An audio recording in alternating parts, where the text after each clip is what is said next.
Welcome, everyone. Today, we are thrilled to bring you an exclusive series of interviews shedding light on a critical global health issue antimicrobial resistance. I'm Lakshya, and I'm here representing BioGuardians, an organization steadfast in its commitment to combating AMR and safeguarding the future of healthcare. At BioGuardians, we recognize that the escalating threat of antimicrobial resistance demands collective action, and we are on a mission to bring together experts, professionals, and communities in the fight against resilient microbes.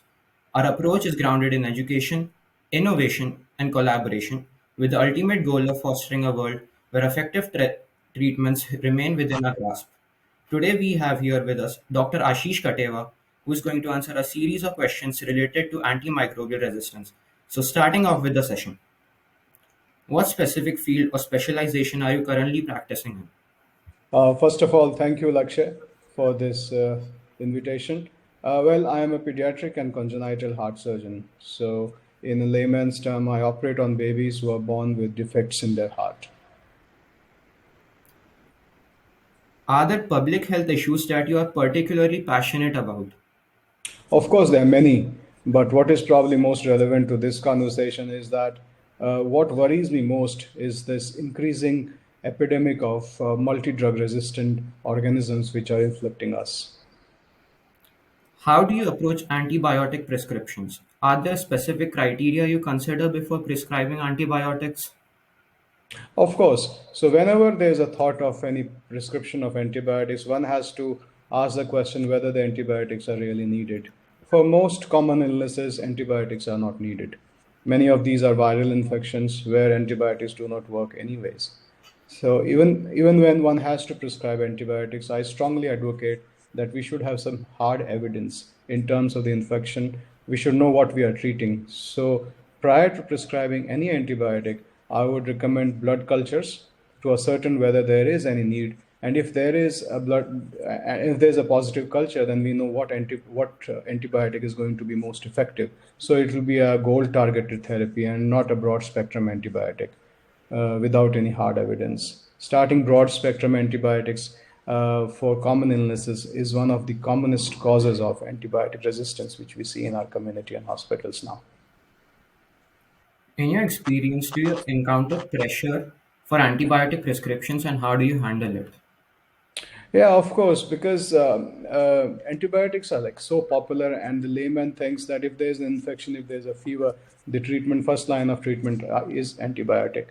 But as I already said, most of the infections are because of viral illnesses, and the antibiotics don't work against viruses. And this current era of instant gratification, we want even the diseases to be treated instantly. Any viral illness will have a course of its own. Typically, it takes 5 to 7 days before it abates, before the symptoms abates, and one has to be patient for its natural course to run through before prescribing antibiotics. But what is happening is many a times parents with their kids who have fever, cough, and similar illnesses would kind of pressurize doctors, or at least would ask doctors to start some antibiotics. And when the doctor doesn't comply, they change the physician, they go elsewhere to a physician who might be less rigid about prescribing antibiotics. So there's a parental pressure, there's pressure from the patients to prescribe antibiotics. And what happens now is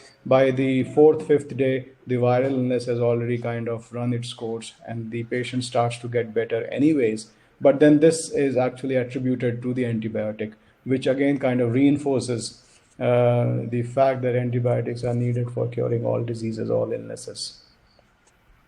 What measures do you take to ensure the appropriate use of antibiotics and prevent overuse or misuse? Yeah, as I already said, one has to be very careful before prescribing antibiotics. And if they are needed, then of course there has to be a rationale and there has to be an evidence to its prescription. And once it's prescribed, it has to be completed. The course has to be completed. But if one doesn't complete the course, then there's chance of the bacteria who has been exposed to some antibiotic is started to die out. But the moment you stop the antibiotics before the entire course has run through, this bacteria would actually now start regrowing and this would be resistant to the antibiotic which has been given already. How do you educate your patients about the importance of completing antibiotic courses and the risks associated with misuse?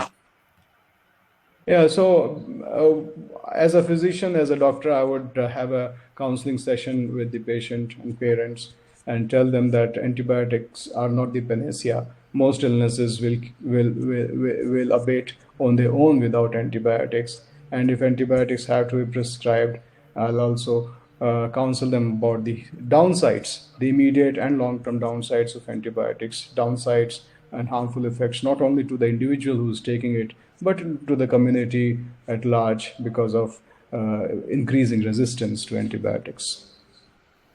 What additional measures or changes in policy would you recommend to combat AMR more effectively? Well, awareness. The community has to be educated about this menace of antibiotic resistance. Now we have bacteria which are resistant to almost all available antibiotics to us. These are called MDROs or multiple drug resistant organisms, and the vulnerable population, like neonates, elderly, people who are immunocompromised, are at a very high risk to succumbing to these organisms to which we don't have any effective antibiotic. So there's always a race between the microorganism and the scientist to develop antibiotics against those microorganisms. And this is the race, sadly, which we are losing. What do you foresee as the major challenges in combating antimicrobial resistance in the future? Yeah, as I already said, there is a rapid development of multiple drug resistant organisms in the community, and we have no cure for them. This will translate into a very high morbidity and mortality. Looking ahead, considering the complexities of antimicrobial resistance and its impact on healthcare, what steps or initiatives do you believe are crucial for both the medical community and society at large to address this global health challenge effectively? Well, everyone has to take part in combating this menace of antibiotic resistance. As patients and as community members, one has to understand the rationale of antibiotics. One must not pressurize the physicians to prescribe antibiotics.